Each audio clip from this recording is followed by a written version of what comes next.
So today I want to talk about the special preview trailer that came out with the Project Mew arc that takes place in the Crown Tundra, as well as Gary's return, Ash's old Pokemon, as well as the upcoming battle with Ash versus Iris, since we got a major reveal with it. So first let's go through the trailer and talk about all the important parts, and then I'll give you my thoughts on them. So in the trailer we see Ash, Goh, and Gary, and Ash and Goh have on the expedition outfits from the DLC. And they were sent there by Professor Oak to help form a team to look for Mew. We also see the clash between Ash and Iris's Dragonite, and I'll talk more about the Iris stuff at the end. So after that, we get introduced to two new characters, Tsurugi and Asahi, members of Project Mew, a group looking for Mew. And from the information we have so far, we know that Tsurugi owns the Urushifu that we see battling Regice. And in the trailer, we see him telling Ash and Goh that if he didn't rescue them, they'd be dead along with their Pokemon, which is a pretty serious tone to take. And we also get a zoom in of Grookey, so maybe an evolution soon, although I doubt it because that would be too quick, but don't be surprised if it happens. We also get this new soundtrack that plays, and I'm not sure if we're actually getting a new ending or if that's just a new soundtrack that's going to play. We also hear someone in the background saying and asking, have you two ever thought about what a Pokemon is and where they came from? And that person also says, I want to solve the world's biggest mystery, which is something I'm really intrigued about, and I want to learn more about that and who said that, because that's like one of the biggest questions of the entire series and franchise. So if they're diving into that in this arc, we could be in for a really good one. So after that, we see the return of Ash's Infernape, who's battling Moltres, which I'll talk about later. We also see a lot of Ash's other old Pokemon, which I'm really happy about since we never get to see them. And then the last, and probably the biggest reveal of this trailer, is Ash versus Champion Iris, which I really can't wait to talk about later. Aside from that, we only got a bunch of small clips like Chloe playing with Eevee, and it looks like she's starting to grow closer to it.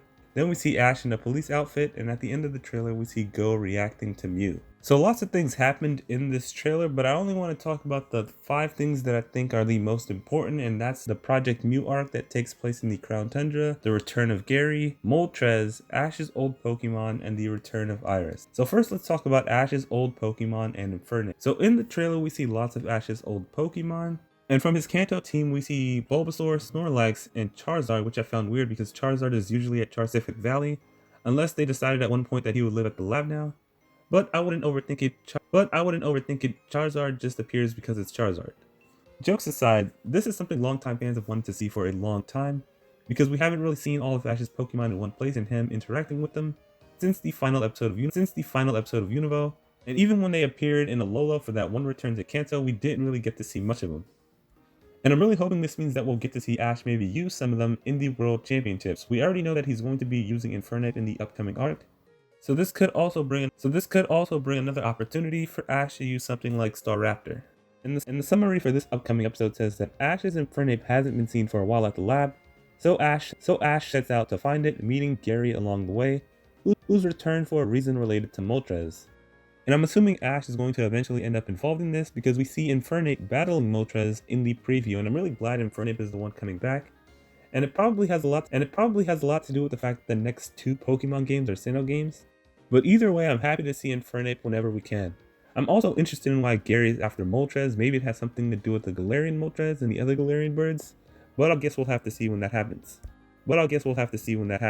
So now I want to talk about Project Mew. And a summary from Cerebi says the plot features Professor Oak telling Ash and Goh about Project Mew, a research group hunting Mew who are looking for recruits. So it sounds like Professor Oak is sending Ash and Goh to become research recruits to help them out in finding Mew.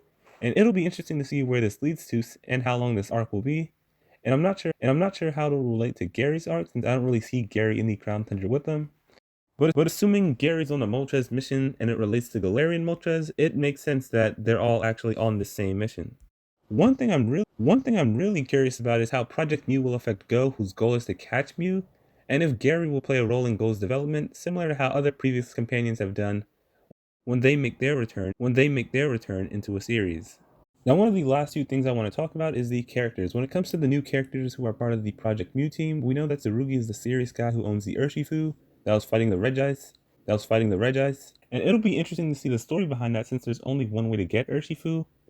And this also makes me wonder if Asahi has one too. Maybe they both have alternate versions of the D-Max form. I guess we'll find out later on.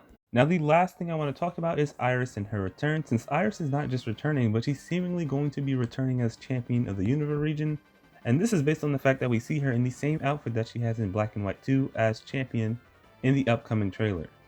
Which is honestly just wow. This is probably the biggest reveal we've seen in a long time. When it comes to shock value, this might be one of the biggest reveals ever if she's actually champion.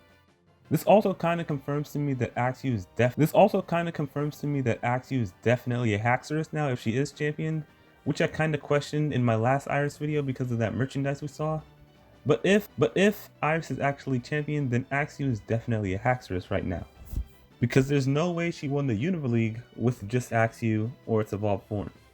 It's honestly really crazy to think about. Iris took on the Unova League and won. She defeated the Elite Four and Alder and became champion. I honestly wish we could see it. I would kill to get a flashback of it. One thing I do want to mention though is that since we don't have all the information yet, there is still the slight possibility that she's just wearing the outfit after Drayden gave it to her. But I really hope that's not the case, because I think Iris definitely had the potential to be strong, especially since she's the strongest battler that Ash has ever traveled with. I know Brock got his Mega Evolution, but Iris is still without a doubt the strongest person he's ever traveled with. There's a reason she's the 8th gym leader in the games, and a student of Drayden. But the more I think about it, the more I'm impressed that she actually won the Unova League, since it's a league with 6-on-6 battles, an Elite Four, and a current champion. And she beat that, which means she's definitely on equal footing with Ash when it comes to prestige. And this means the battle between them will be a battle between the Unova League and Alola champions. And just the thought of it being a battle between champions is already hype enough. So that's basically everything regarding Iris and everything else in the trailer. The episode, I'll probably go more into detail about Gary's return and other things in a discussion video like I did with Iris a few weeks ago. But let me know if you're excited for Iris's return and all of Ash's old Pokemon. And if you think she's actually the champion or just a gym leader. With all that being said, thanks for watching and bye. So today I want to talk